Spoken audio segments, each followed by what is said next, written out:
আসসালামু আলাইকুম। স্বাগত জানাচ্ছি বিডিটিউব নিউজের আজকের আয়োজনে। সাথে আছি আমি হাসানুল ইসলাম। ডলার সংকটের কারণে দেউলিয়ত্ব থেকে কিভাবে একটি দেশ বাউন্স ব্যাক করে আজ রিজার্ভের নতুন রেকর্ড গড়ে চলেছে, দাতা সংস্থাগুলোর অনুমানকে একটি দেশ কিভাবে ভুল প্রমাণ করে অর্থনৈতিক সংকট থেকে ঘুরে দাঁড়িয়েছে মাত্র 2 বছরের ব্যবধানে। হ্যাঁ, আমরা বাংলাদেশের কথাই বলছি। মাত্র 2 বছর আগেও ডলার সংকটের কারণে খবরের শিরোনামে থাকতে শুরু করে বাংলাদেশ। দেশি বিদেশি বিশেষজ্ঞরা তখন অনুমান করতে থাকে ঠিক কত মাস এবং কতদিন পর দেউলিয়া হয়ে যাবে বাংলাদেশ। যেন বাংলাদেশকে দেউলিয়া দেখার উৎসবে মগ্ন ছিল সবাই। তথাকথিত বিশেষজ্ঞদের এসব ধারণা ভুল প্রমাণ করে বাংলাদেশের রিজার্ভে করল নয়া রেকর্ড। বিস্তারিত থাকছে আমাদের আজকের এই ভিডিওতে। করোনা মহামারীকালীন সময়ে বাংলাদেশের রিজার্ভ 50 বিলিয়ন মার্কিন ডলার ছাড়িয়ে যায়। তবে ইউক্রেন রাশিয়া যুদ্ধের ফলে 1 বছরের ব্যবধানে বাংলাদেশের রিজার্ভ 50 বিলিয়ন ডলার থেকে কমে 30 বিলিয়ন ডলারের নিচে চলে আসে। পরবর্তী সময়ে জ্বালানি তেল এবং গ্যাসের অতিরিক্ত দাম বৃদ্ধির ফলে বাংলাদেশের এই রিজার্ভ আরও কমে 20 বিলিয়ন ডলারের বিপদসীমায় পৌঁছে যায়। কোনো উপায়েই বাংলাদেশ সরকার রিজার্ভকে নিয়ন্ত্রণ করতে পারছিল না। এদিকে ডলার সংকটের কারণে বাংলাদেশকে লোডশেডিং বৃদ্ধি এবং গ্যাস সংকটের মতো ভয়াবহ পরিস্থিতির সম্মুখীন হতে হয়। রিজার্ভ এবার আরও কমে 15 বিলিয়ন ডলারের নিচে চলে আসে। রিজার্ভ সংকট রূপে বাংলাদেশের গলায় তখন একটা তলোয়ার ঝুলছিল।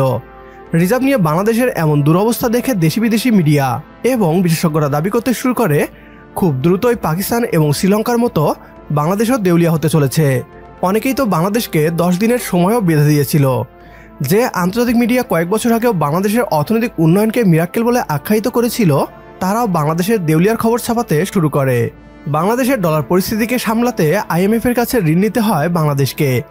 আর IMF এর কাছে ঋণ নেওয়া নিয়েও বাংলাদেশের বিরুদ্ধে একটি মহল অপপ্রচার চালায়। আজ 2024 সালে বাংলাদেশের রিজার্ভের পরিস্থিতি পুরোপুরি পাল্টে গিয়েছে।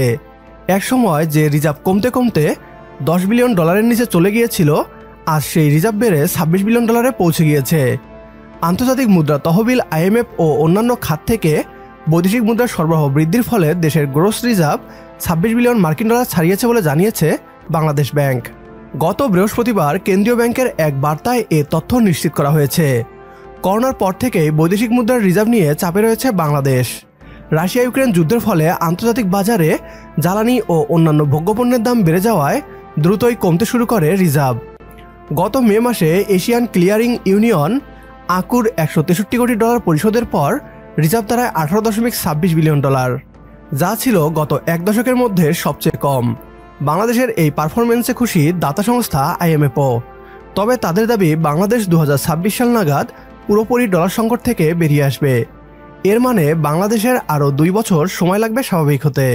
বাংলাদেশকে উচ্চ আমদানি ব্যয় মেটাতে হচ্ছে, এরপরও রিজার্ভ বৃদ্ধি হচ্ছে, যা নিঃসন্দেহে একটা খুশির খবর। বাংলাদেশের এই রিজার্ভ বৃদ্ধির পেছনে দাতা সংস্থা IMF এর ঋণ, রেমিটেন্স বৃদ্ধি এবং বিদেশি বিনিয়োগের অবদান সবচেয়ে বেশি। তবে যতদিন না আমরা আমাদের রপ্তানি আমদানির চেয়ে বেশি করতে না পারবো, ততদিন রিজার্ভ সংকট থেকে পুরোপুরি বাংলাদেশের মুক্তি হবে না। রপ্তানি বৃদ্ধি এবং আমদানি নিয়ন্ত্রণই হচ্ছে রিজার্ভ সংকট নিরসনের স্থায়ী সমাধান। আজকের ভিডিও এ পর্যন্তই। ভিডিও সম্পর্কে আপনার গুরুত্বপূর্ণ মতামত কমেন্ট বক্সে জানিয়ে দিন আমাদের। সেই সাথে ভিডিও শেয়ার করে দেখার সুযোগ করে দিন আপনার বন্ধুদের।